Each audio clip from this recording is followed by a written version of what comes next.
Y hoy nos acompaña José Carlos Chávez.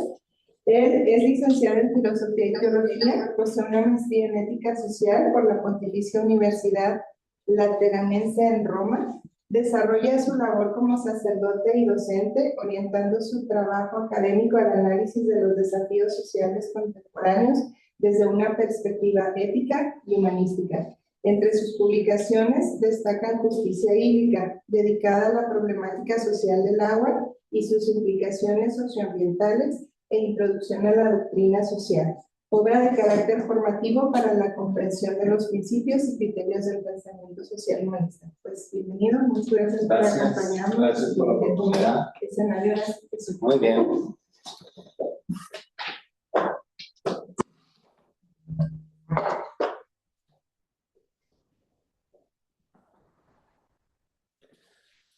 Bien, pues gracias por la oportunidad que me da la UACJ por hacer esta presentación. Les saludo a todos los que están conectados de manera virtual. Quiero lanzar una pregunta. ¿Por qué nos debe interesar el tema de la escasez de agua? Bueno, no es un tema marginal, es un tema urgente porque donde hay agua hay desarrollo. La calidad de agua disponible es condición necesaria para los derechos humanos. Pensemos que sin agua difícilmente se pueden garantizar los derechos humanos. Pensemos el derecho a la salud, el derecho al trabajo, el derecho a la educación. El agua, condición necesaria para garantizar los derechos humanos. Y entonces, por eso me he aventurado a ofrecer este libro que está en una metodología, digamos, de ver, juzgar y actuar. Ofrezco principios de reflexión, dignidad de la persona humana, derechos humanos, bien común aplicados al tema del agua, para luego criticar, hacer una crítica, esbozar criterios de juicio. Y critico, por ejemplo, el tema de la hidrocracia, de la economía lineal, del paradigma tecnocrático, del antropocentrismo, temas que iré delineando un poco a lo largo de la exposición, para finalmente, en la última parte del libro, que es la parte del actuar, directrices de acción, ofrecer algunas justamente directrices, ¿no? Como la economía circular y como la política del bien común. Porque cuidar el agua, a veces se piensa que hay que cerrar la llave del agua mientras nos cepillamos los dientes, por ejemplo. Prácticas que hay que realizarlas, pero el problema es más profundo.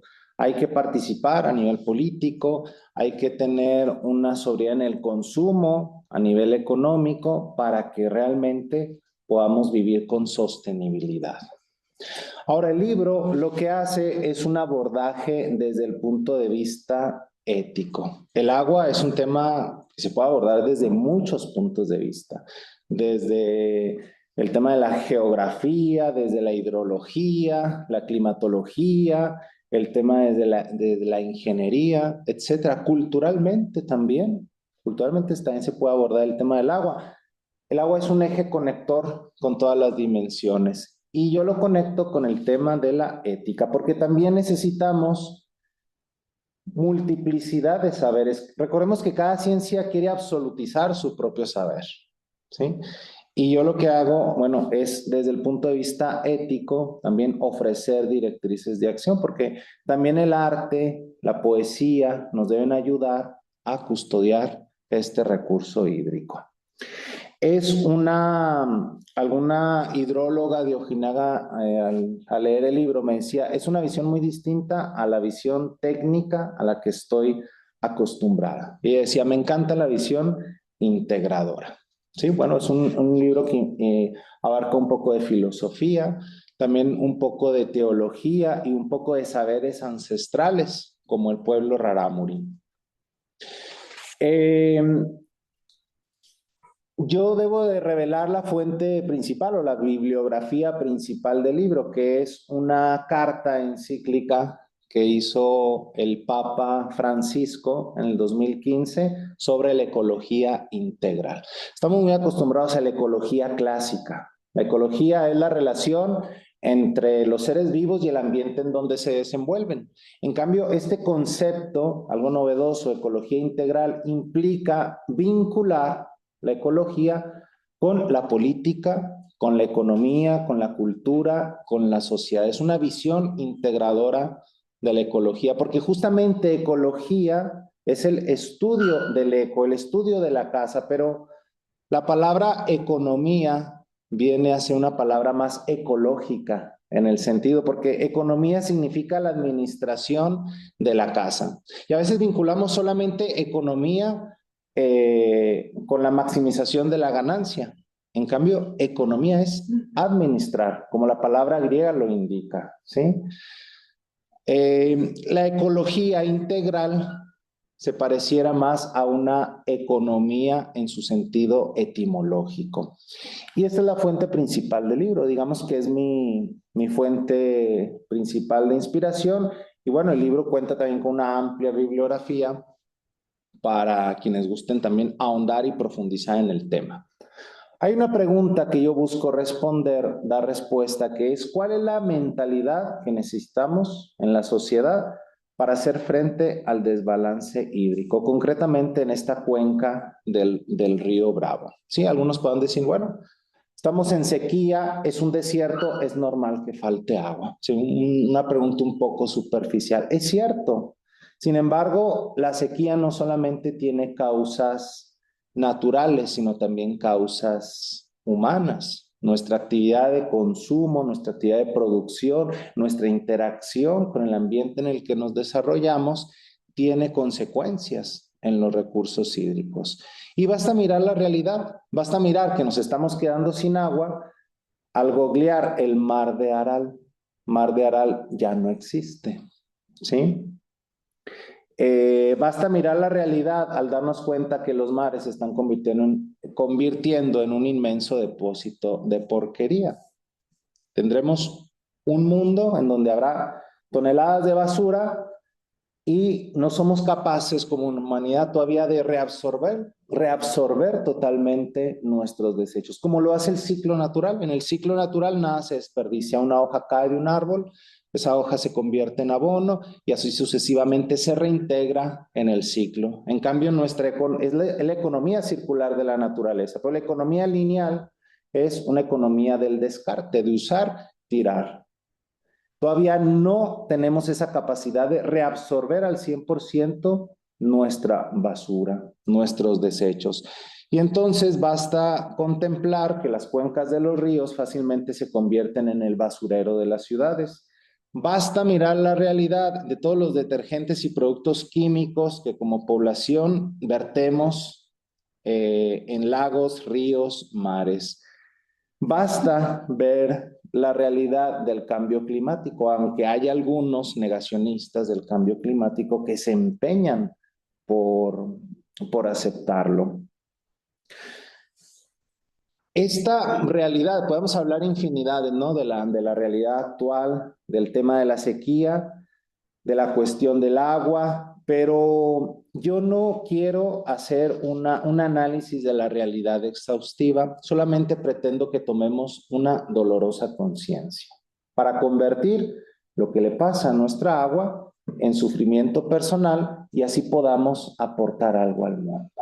¿Sí? No se trata, no es un libro en donde se haga un análisis general de lo que sucede con el agua. Ahora, hay otras cuestiones del agua en donde, por ejemplo, pensemos como donde aquí hay una frase que me encanta. Bueno, el problema más grave no es el de la sequía, sino el de la injusticia y veremos por qué.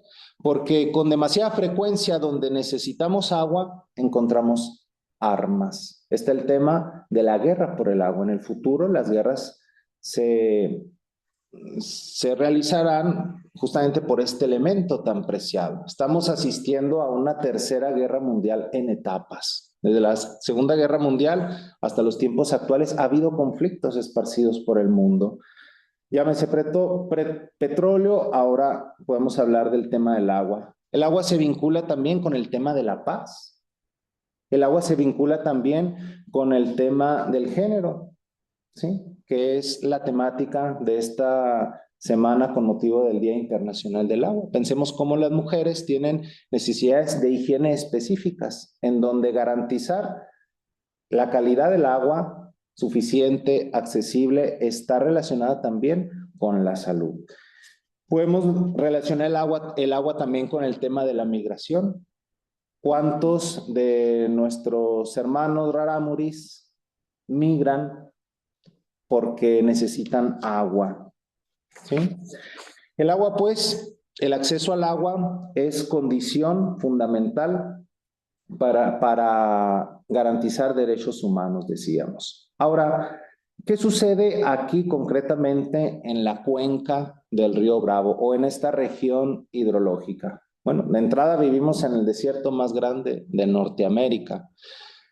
Y como en otros lugares del mundo, ¿de dónde nos proveemos de agua? Bueno, no es que la podamos desalinizar, no es que la podamos, no es que podamos hacer una captación del agua de lluvia, no es que haya escorrentías, no es que haya lagos, no es que haya grandes manantiales, tampoco humedad atmosférica que se pueda captar el agua.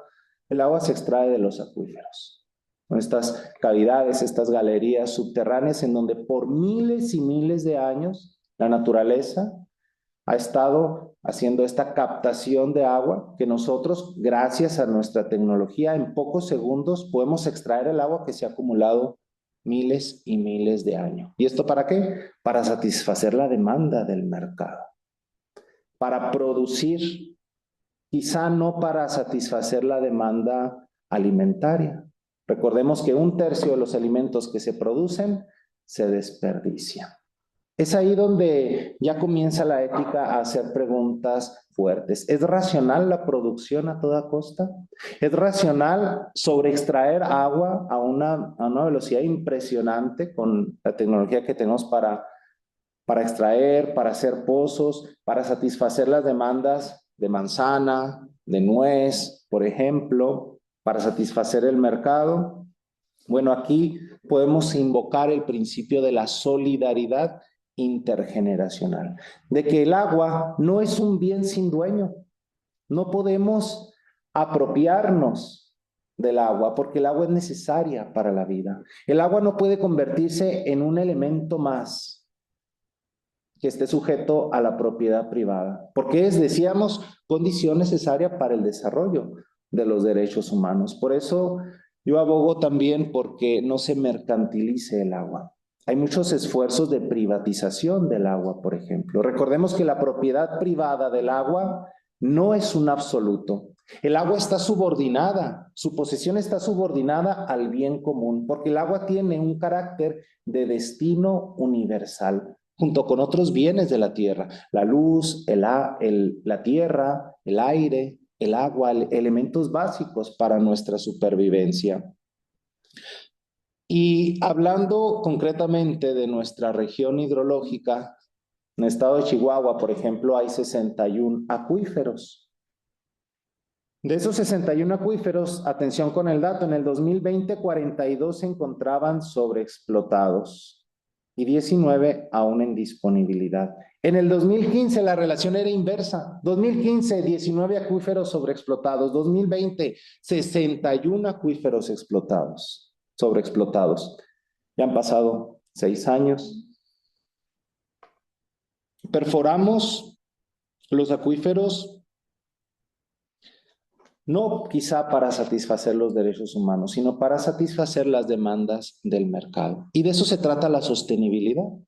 La sostenibilidad es abastecer la demanda de hoy sin comprometer el mañana. ¿Qué mundo queremos dejarle a nuestros hijos? La rentabilidad en la economía no es el único criterio a tener en cuenta. Por eso lo que yo critico desde el punto de vista económico es que el principio de la maximización de la ganancia no debe estar por encima de la dignidad de la persona humana y de la plena satisfacción y realización de sus derechos. Habíamos dicho, pues, hay que tomar dolorosa conciencia. Me gusta llamar al ecosistema, al medio ambiente, con el término de casa común, porque estamos destruyendo el nido que nos alberga. Hoy asistimos a películas de ciencia ficción en donde huimos de este planeta, colonizamos nuevos mundos, establecemos una nueva civilización, pero para eso hay que tener una gran nave espacial colonizadora. Es la ciencia ficción de las películas, pero esa nave espacial ya la tenemos. Se llama Planeta Tierra. Es nuestra gran casa común. Es nuestra gran nave espacial que está viajando por el universo. No tenemos necesidad de viajar por el universo, lo estamos haciendo ya. El universo está en continua expansión y esta casa común, esta gran nave espacial que nos alberga, se autorregula, tiene un buen clima, tiene lo necesario para satisfacer la vida, tiene los acuíferos que son estas grandes galerías de agua. Hay que tomar una dolorosa conciencia de cuidar lo que tenemos, no de ir en busca de lo que no poseemos aún. Por eso la invitación del libro es custodiar la fragilidad del mundo, custodiar la fragilidad de los ecosistemas, de la bioma, de la casa común, en medio de una cultura en donde asistimos a una globalización de la indiferencia. No nos importa el otro, no nos importa cuidar lo frágil, no nos importa cuidar nuestra casa común. La cultura de la indiferencia globalizada que predomina nos hace incapaces de custodiar la fragilidad, nuestros semejantes y nuestros ecosistemas. ¿Te das cuenta cómo la cuestión del agua es también educativa? Es otro ámbito con el que podemos vincular el agua. El punto de vista ético, educativo, de tomar una dolorosa conciencia. Ahora, de nada sirve seguir enunciando los síntomas de nuestra casa común, de nuestra agua común, si no reconocemos la raíz del problema. Claro, raíces, es difícil poder establecer una sola raíz. Los problemas suelen ser multifactoriales.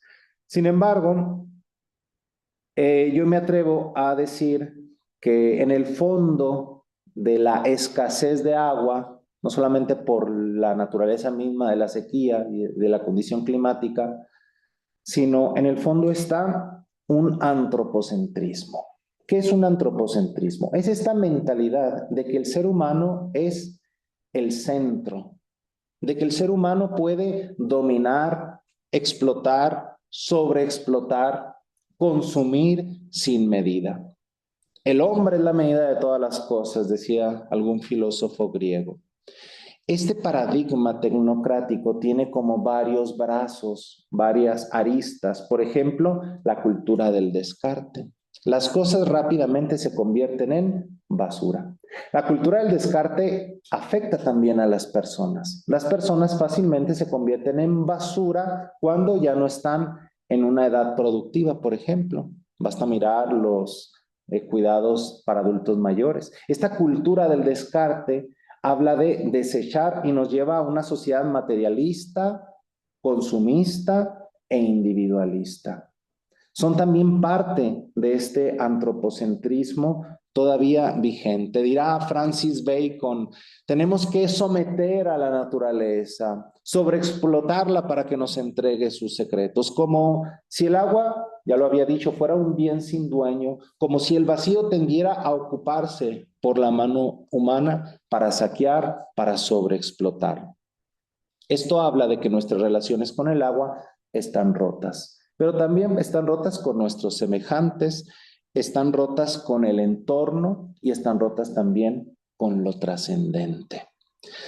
Por eso yo abogo por las virtudes ecológicas para la custodia del agua, el trabajo, la custodia de lo frágil, no buscar soluciones solamente en la técnica. Es el paradigma tecnocrático. Algunos piensan que la tecnología resolverá el problema en el futuro.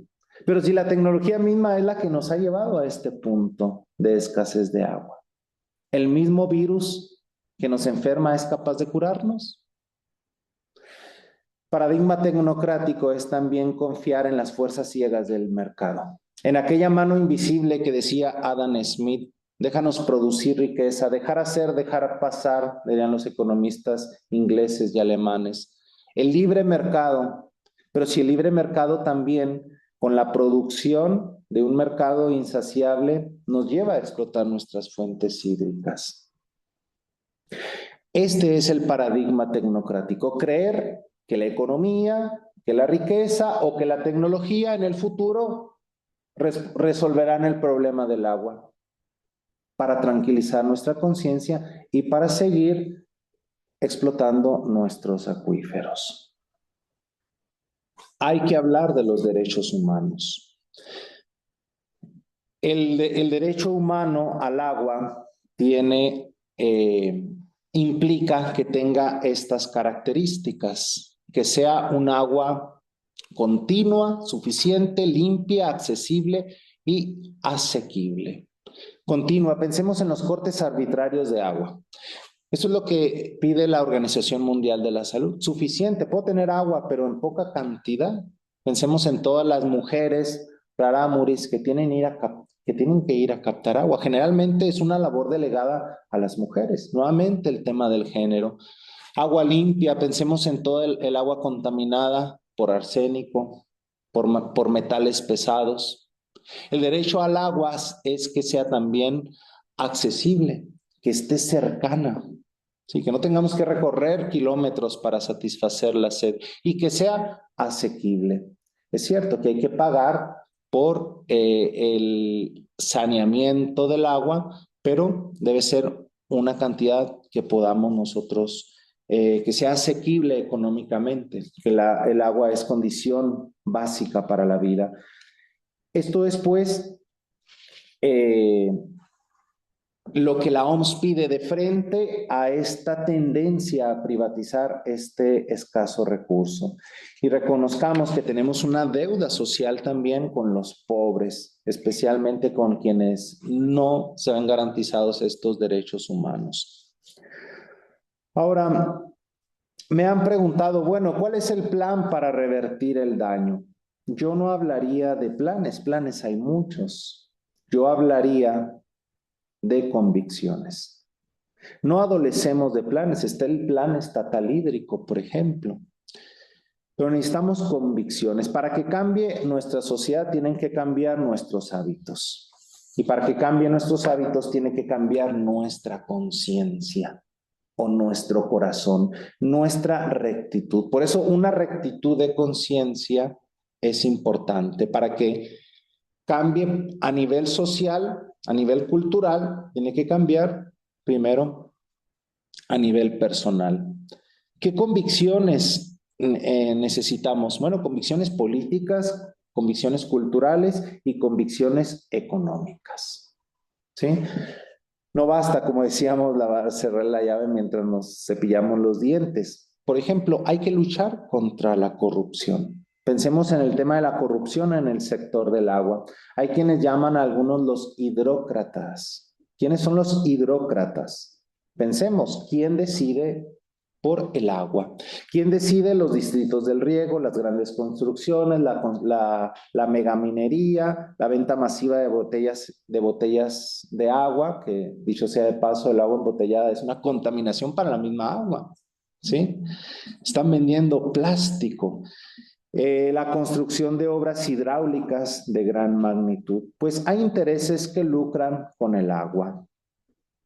La corrupción es un cáncer difícil de erradicar, ¿sí?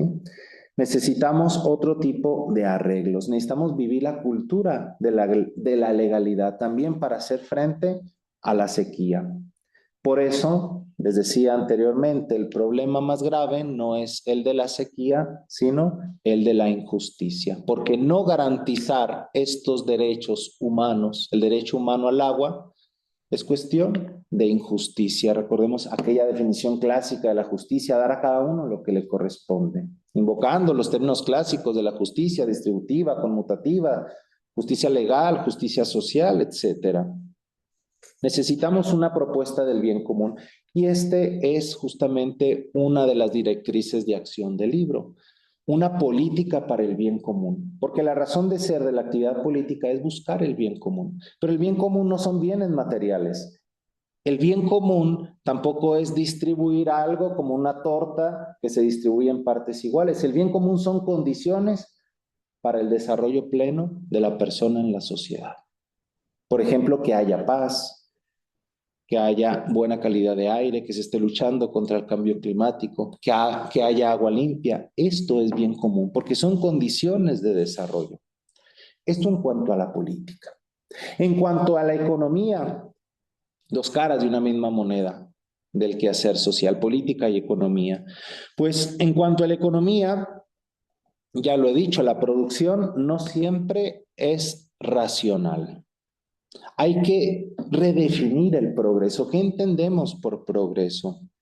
Recordemos que el ritmo de regeneración de la naturaleza es distinto al ritmo de sobreexplotación de los acuíferos. Necesitamos desacelerar para avanzar de otro lado, porque vivimos en una economía que mata. Vivimos en un modelo económico que mata, porque produce riqueza el capitalismo, sí, pero es una riqueza que no se redistribuye.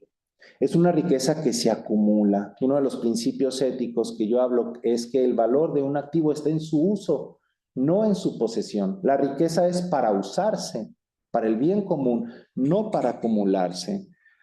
Por eso, el progreso económico le podemos llamar progreso a un modelo de crecimiento tecnológico y económico que agota el agua y no deja un mundo mejor.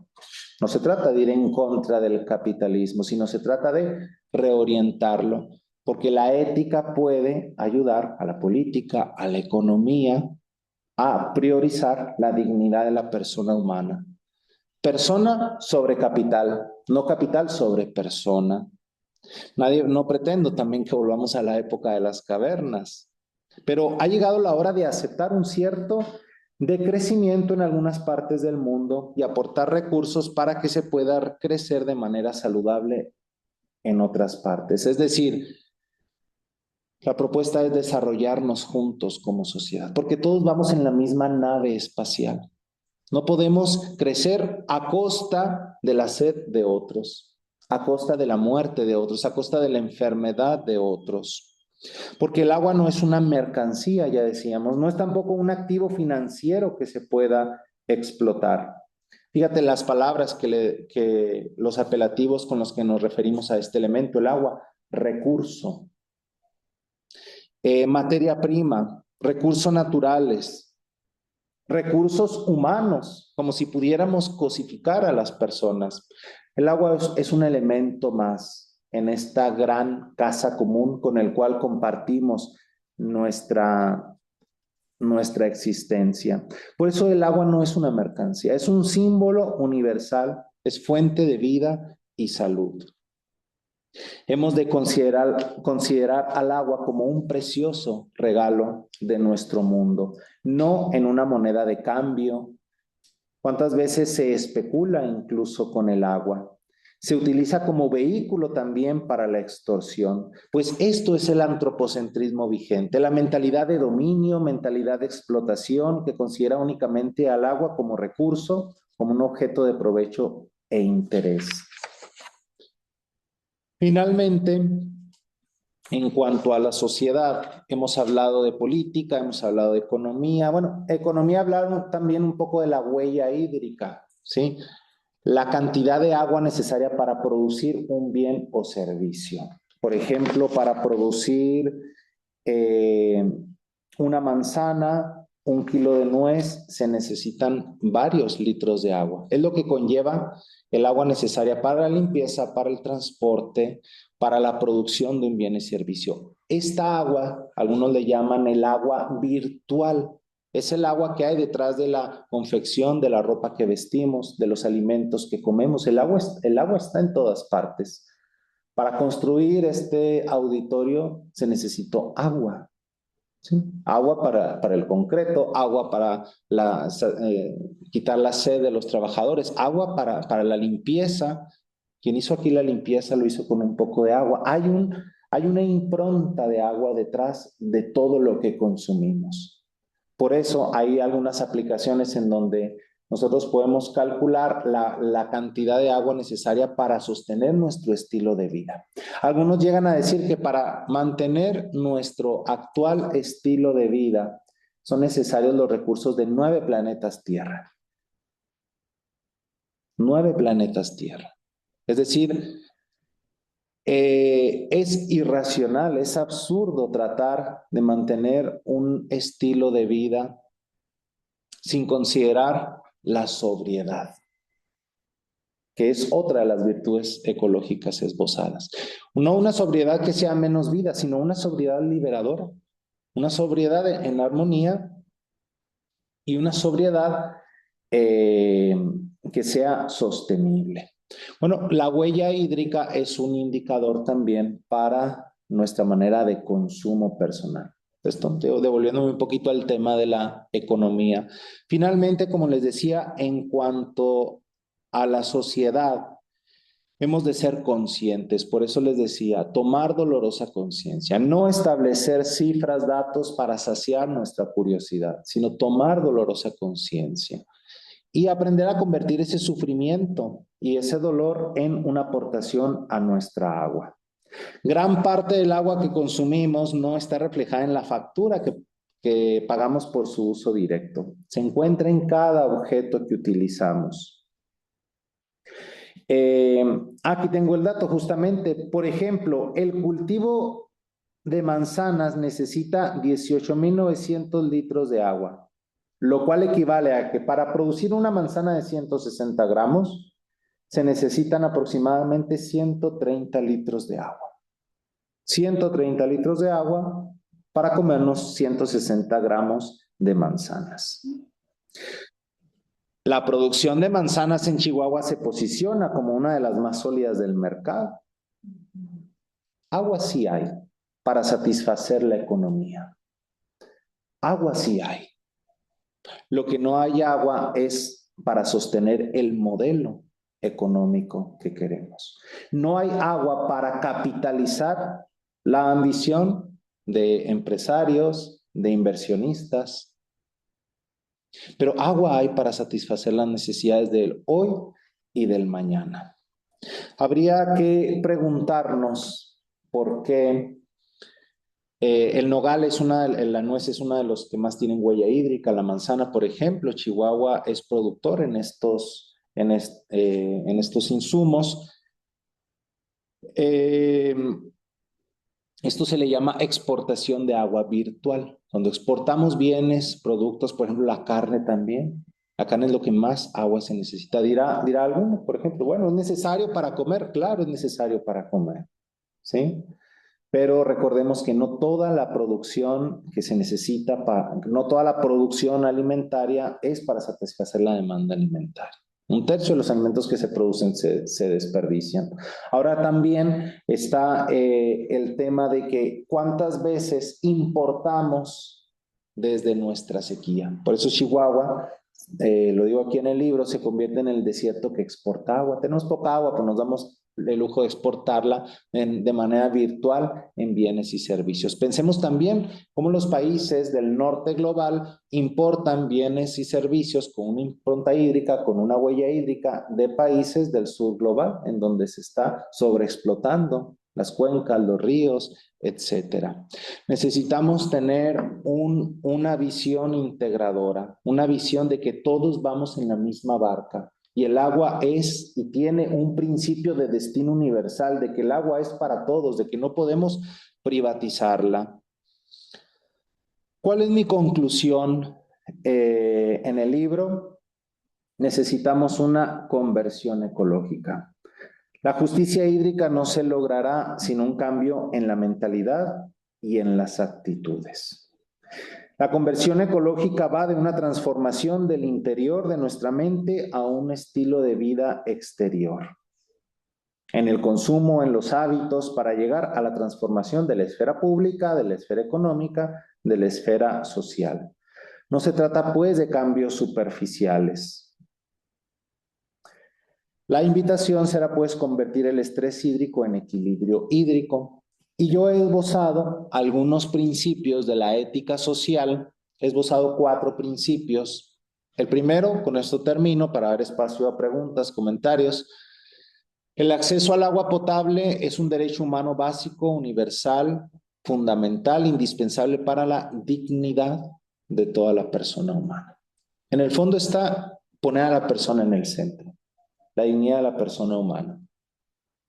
No poner las ambiciones del libre mercado, por ejemplo. El segundo, el agua tiene un destino universal, lo he explicado ya. La posesión del agua solo es legítima cuando se administra en beneficio de todos. Es decir, tú puedes tomar el agua, usar el agua para satisfacer tus derechos humanos básicos, la salud, el trabajo, la limpieza, etcétera. Pero poseer agua en excedente solo se legitima éticamente cuando la vas a administrar en bien de todos.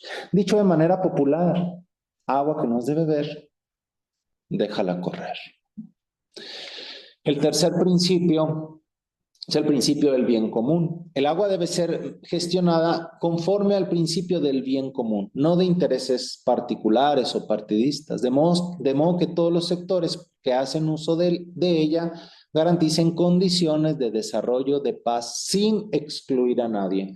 Porque el bien común no es excluyente. Hay algunos políticos que utilizan el tema del bien común, pero es el bien de las mayorías.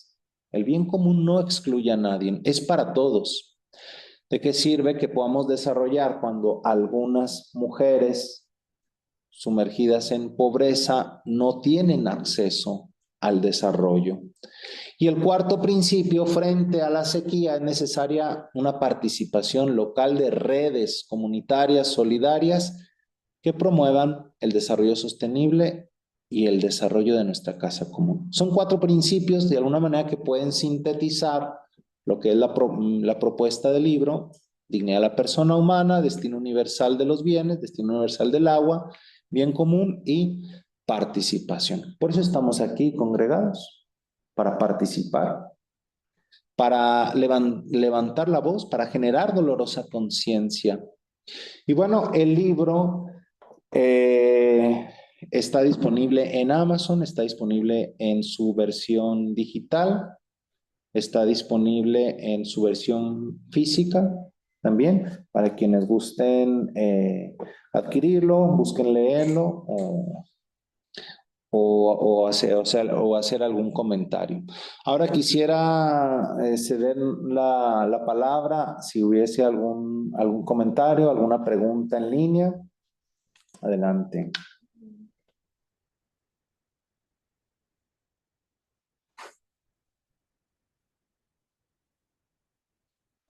Importante, yo tengo una pregunta.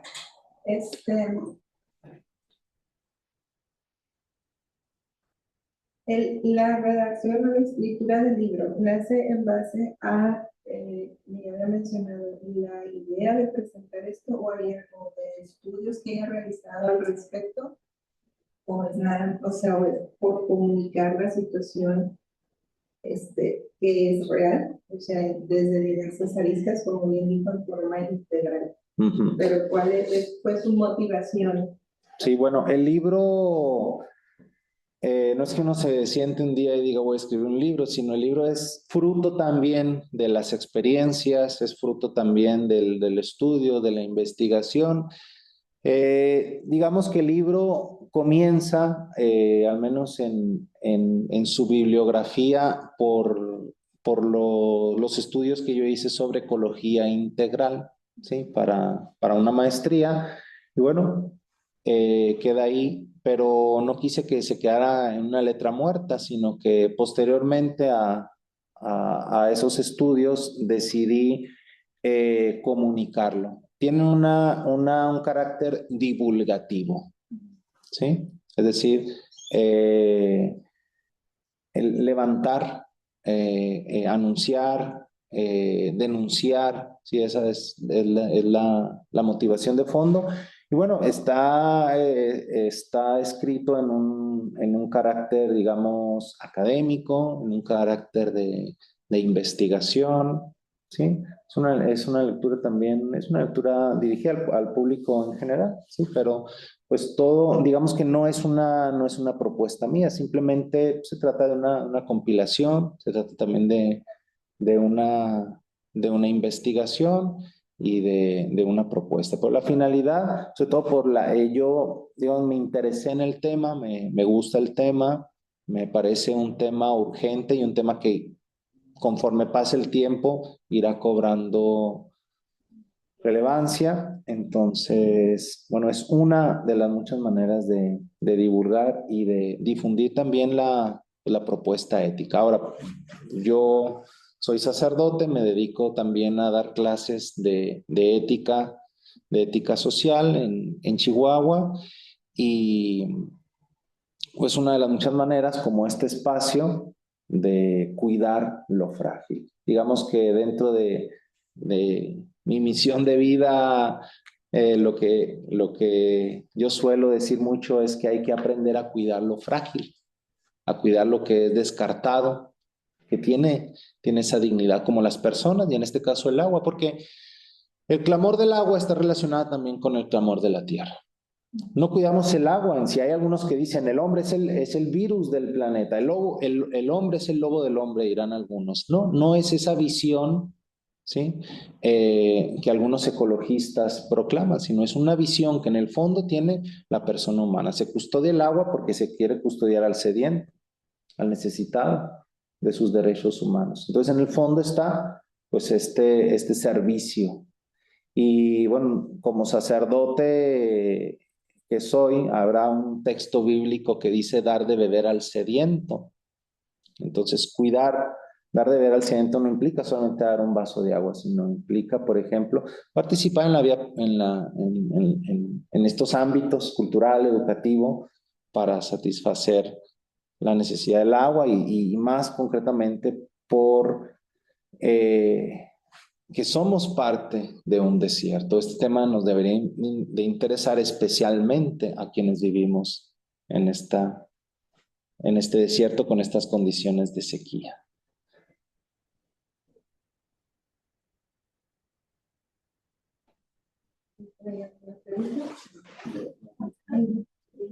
Adelante. Me gusta escucharte.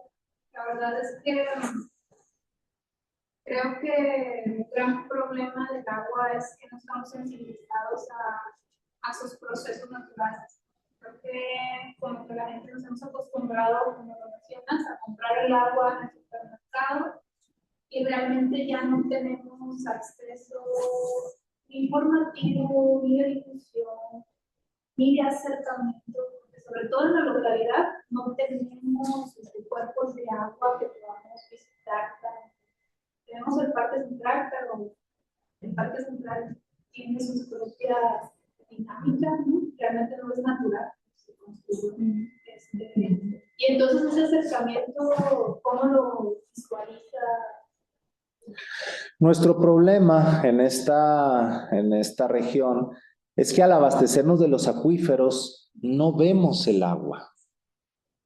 Hay localidades que no necesitan sobreextraer el agua porque el agua la tienen superficial, en cascadas, en lagos, en ríos, y ven, por ejemplo, ahora acaba de suceder en Monterrey el récord Guinness de tantas personas por recoger basura en el río Santa Catalina, por ejemplo. Es un agua que vemos, es un agua que vemos que está contaminada, pero quienes están sobreextrayendo el agua, no solamente la están sobreextrayendo, sino están contaminando los acuíferos porque excavan a tal profundidad que el agua se va contaminando en el acuífero con los metales pesados del subsuelo, por ejemplo. Entonces el agua misma queda contaminada, pero eso no lo vemos porque una perforación de un pozo pues no está a la vista, no está a la vista pública. Es un gran problema. Por ejemplo, en Chihuahua a veces hacemos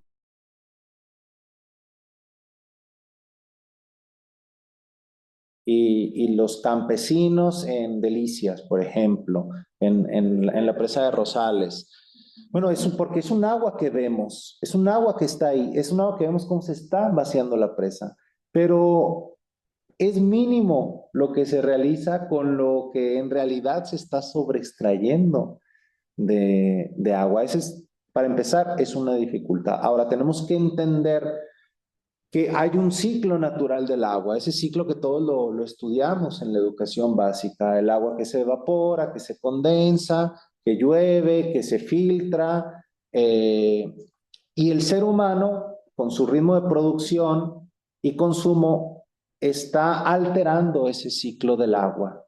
Lo que hay que hacer es que hay que reintegrar esa agua en ese proceso natural que ya está dado en la naturaleza. Lo que hacemos es que, bueno, la usamos, la contaminamos y se evapora, ya no se reinserta en el ciclo natural.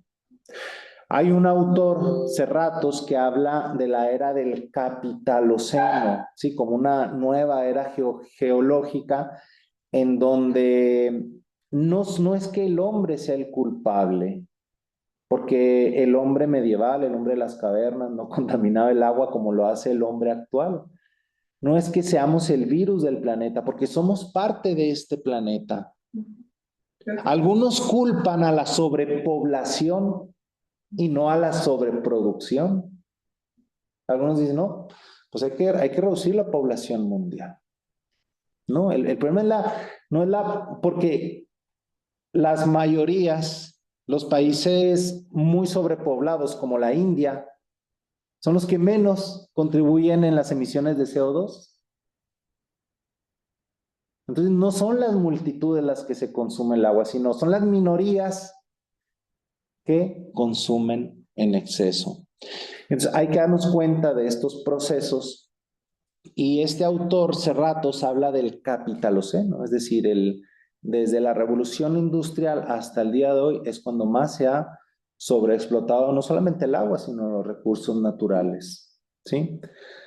Hay que pensar, claro, se necesita mucho pensemos cómo está esta lucha entre los negacionistas del cambio climático y algunos activistas. Es un problema que durará generaciones, pero no hay que perder la esperanza. Otra virtud ecológica de la que hablo en el libro. No hay que perder la esperanza, hay que vivir con ecoesperanza. Es decir, que tu paso por esta vida no sea devastador. Que puedas tener esa conciencia tranquila con tu entorno, con la naturaleza, con los ecosistemas, de que no eres una depredadora, sino que vives en armonía, en sostenibilidad, en una sobriedad liberadora con el entorno que te rodea.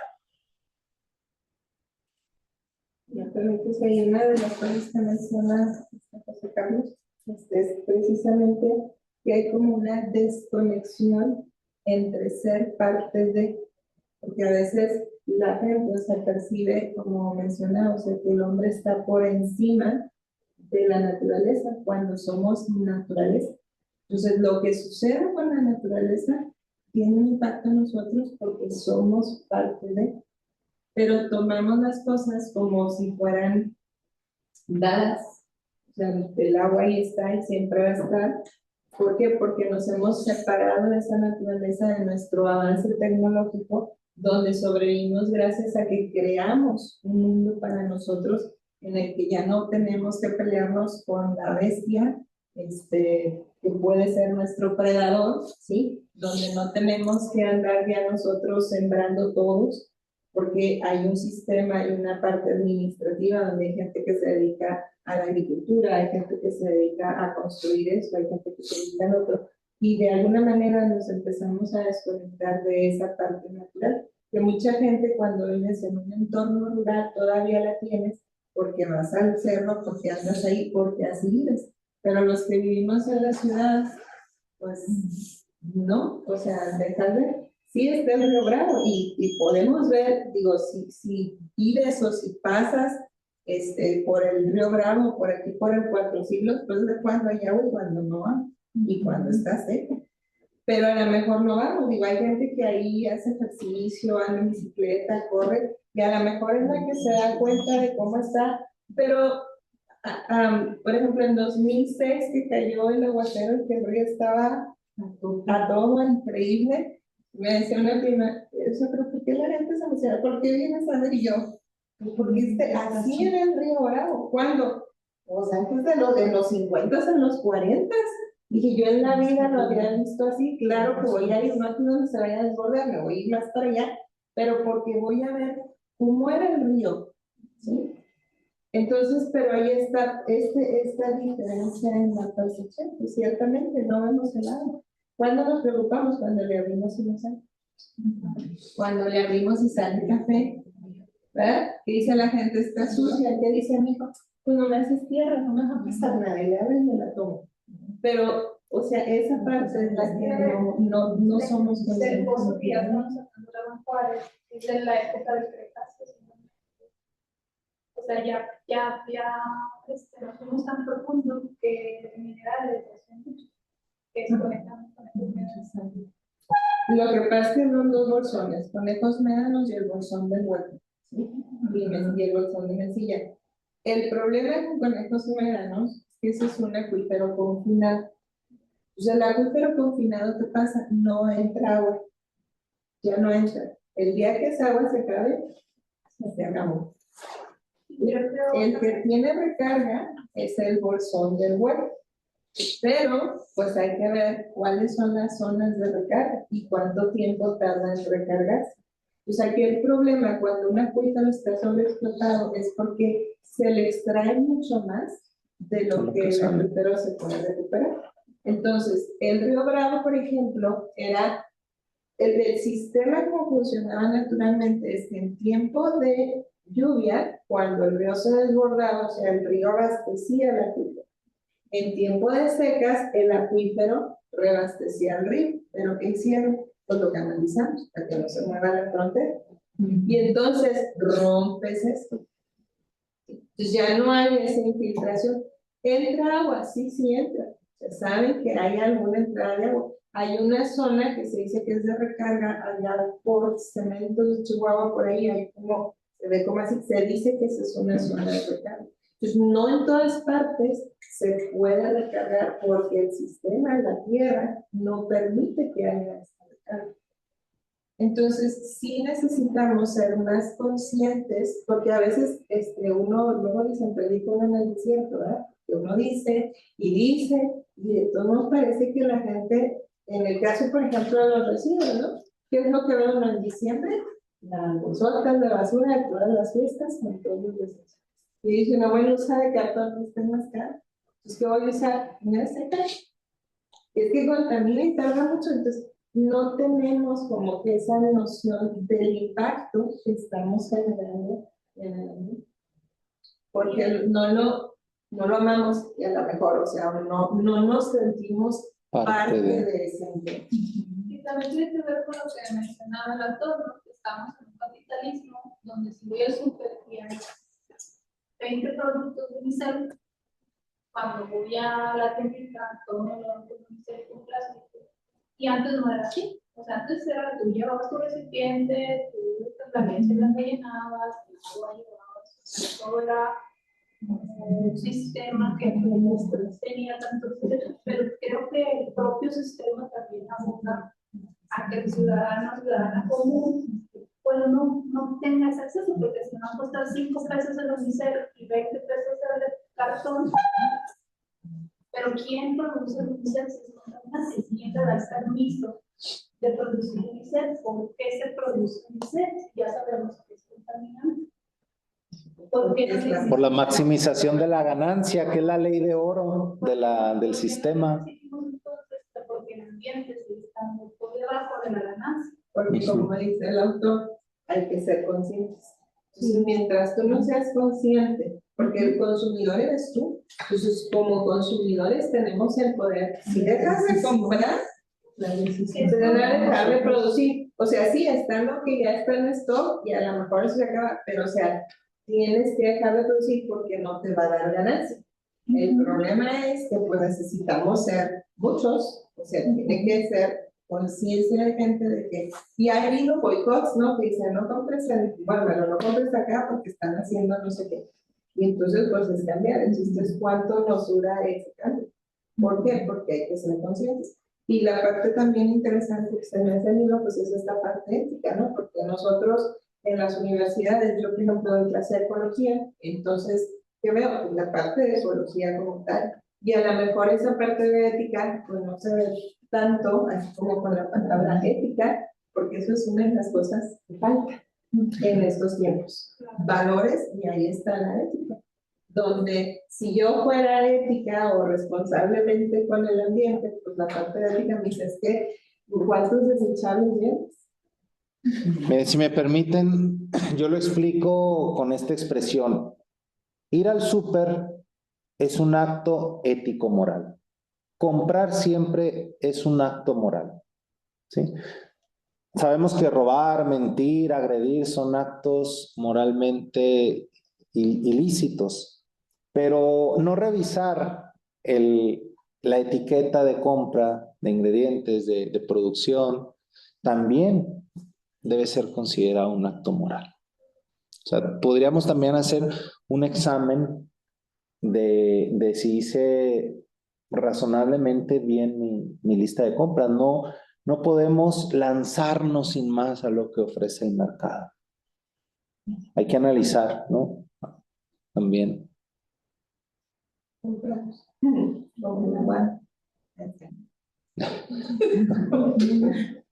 Coincido tanto en el sacerdote como la cadeta y la señorita que está atrás, que sí, que realmente nos está faltando mucho conocimiento.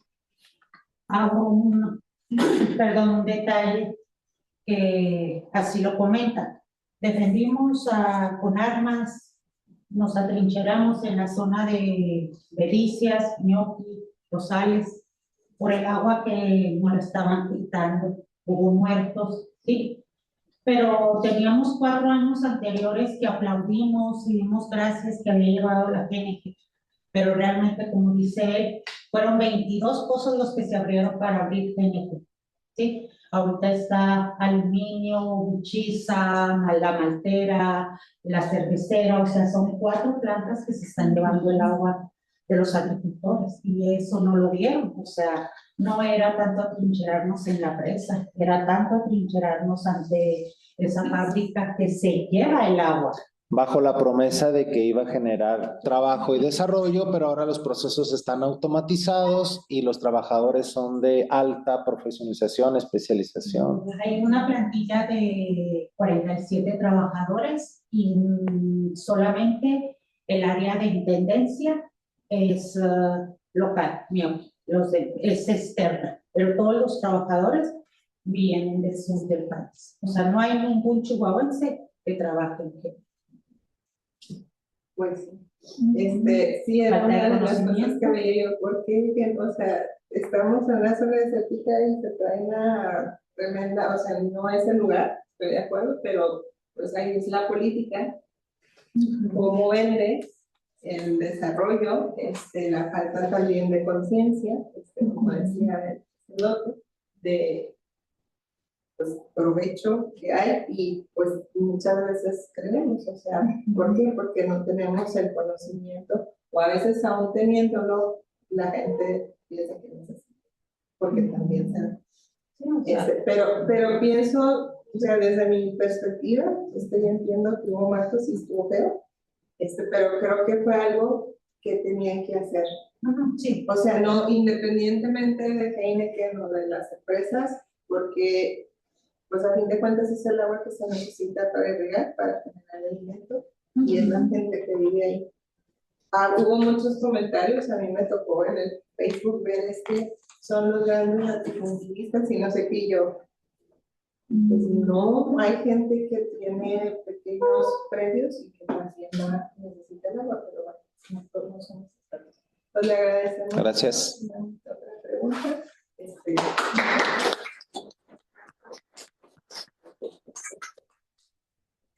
¿Hay libros solo? Ahí sí, claro, ahí hay unos ejemplares. ¿Puedo transferir? Claro, sí.